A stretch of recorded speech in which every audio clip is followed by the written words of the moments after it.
कई बार मैंने आपको निवेदन किया, अपवित्र से अपवित्र अवस्था में भी नाम जप तो किया ही जा सकता है और किया जाना चाहिए। और मैं तो यहां तक कहूंगा, भगवान नाम के बिना कितने भी कर्म कांड कर ले पर जीव अशुद्ध ही है। किस प्रकार शरीर शुद्ध हो सकता है? ये शरीर किसी भी प्रकार से शुद्ध हो ही कैसे हो सकता है? इसलिए तत्वज्ञ महापुरुष तो कहते भाई तो मलमूत्र का पिंड है, ये कैसे शुद्ध होगा? शुद्ध वस्तु बोले हरि का नाम है, वो जिह्वा पर रहे। बोले फिर तीर्थ को तीर्थ करने वाला हो जाता है। बोले ऐसे तो सदा अपवित्र है, पर जिह्वा पर भगवान का नाम हो तो बोले फिर वो तीर्थ को भी पवित्र करने वाला है। तीर्थि कुर्वन्ति तीर्थानि। बोले न देश का नियम है न काल का नियम है। तहां नहीं लगन ग्रहण के वेद, तहां कुदिन दिन कछु नहीं। और मैं तो कहता हूं भाई, जीव का कल्याण कराने वाला, जीव का निस्तार कराने वाला भागवत धर्म है, और भागवत धर्म का सार हरि का नाम है, भगवान नाम है। राम ही राम रटे रे मेरो मन, राम ही राम रटे रे, राम ही राम रटे रे मेरो मन, राम ही राम रटे। गच्छन्स्तिष्ठन् स्वपन्वापि पिबन् भुञ्जन् जपन्स्तथा, कृष्ण कृष्णेति संकीर्त्य मुच्यते पापं चुका। बोले पवित्र अवस्था हो अपवित्र हो, सोए हो जगे हो, खाते पीते, कोई भी क्रिया करते करते बोले कृष्ण कृष्ण हरे कृष्ण हरे राम, बोले ऐसा ऐसा संकीर्तन करता रहे तो बोले जीव अंततः पाप के केंचुल से छूट जाता है। मैं तो आपसे ये भी कह रहा था कि भगवान के श्री विग्रह की सेवा करनी हो ना, उसमें भी कुछ विचार करना पड़ेगा। बिना नहाए मंदिर में नहीं जा सकते। अपवित्र अवस्था में भगवान के विग्रह का स्पर्श नहीं किया जा सकता, उसमें भी विधि निषेध का विचार है। सबको समान रूप से स्वीकार करने वाला भगवान का अगर कोई विग्रह है तो वो तो भगवान का नाम है। चांडाल से लेकर ब्रह्मा पर्यंत कोई भी हो, उसके लिए सब समान है।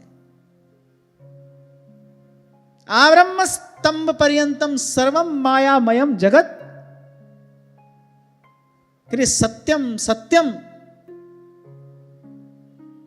सदा सत्यम हरेर नामैव केवलम। आप ब्रह्मस्तंभ पर्यंतम, सर्वम मायामयम जगत, तिनके से लेकर ब्रह्मलोक पर्यंत सब एक दिन मिट जाने वाला है।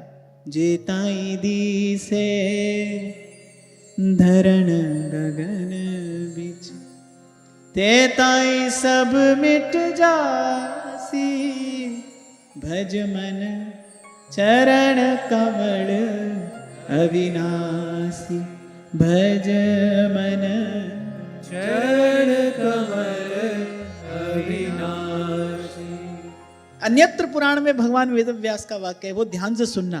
कृष्णेति मंगलम नाम यस्य वाचि प्रवर्तते, भस्मी भवन्ति सद्यस्तु महापातक कोटयः।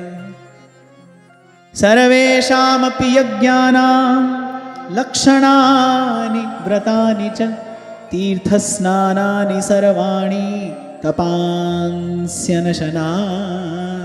च। बोले जिसकी जिह्वा पर कृष्ण कृष्ण कृष्ण यह मंगल नाम नृत्य करता रहता है, उसकी कोटि कोटि महापातक राशि तत्काल भस्म होती है। बोले सारे यज्ञ, लाखों व्रत, सब तीर्थों का स्नान, तप, अनेकों उपवास, हजारों वेद पाठ, और बोले पृथ्वी की सैकड़ों प्रदक्षिणाएं, बोले कृष्ण नाम जप के 16वें हिस्से के बराबर भी नहीं हो सकती। भगवान का श्रीमुख वाक्य है, जिसकी जिह्वा पर कृष्ण कृष्ण कृष्ण हे, कृष्ण कृष्ण कृष्ण हे, कृष्ण हे कृष्ण हे, कृष्ण हे कृष्ण हे, जिह्वा पर ये नाम नृत्य कर रहा है। अरे कोटि कोटि महापातक तो नष्ट हो ही गए, बोले सारे यज्ञ, लाखों व्रत, एक जीवन में कितने व्रत कर लोगे बताओ?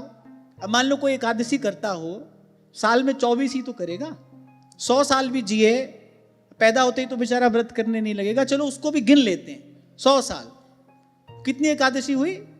2400। और यहां लिखा है, अच्छा अच्छी बात है कि मैं नहीं कह रहा, ये तो भगवान वेद व्यास कह रहे हैं, बोले सारे यज्ञ, लाखों व्रत, कितने जन्मों में लाखों व्रत होते होंगे भाई? बोले लाखों व्रत, सब तीर्थों का स्नान, ये भी हमारे लिए संभव नहीं है, अनेकों उपवास, हजारों वेद पाठ, यहां तो भाई हम घुस भी नहीं सकते, और पृथ्वी की सैकड़ों प्रदक्षिणा, बोले कृष्ण नाम जप के 16वें हिस्से के बराबर भी नहीं है। और भगवान कह रहे यज्ञा नाम जप यज्ञ, सब यज्ञों में जप यज्ञ मेरा स्वरूप है, जप यज्ञ।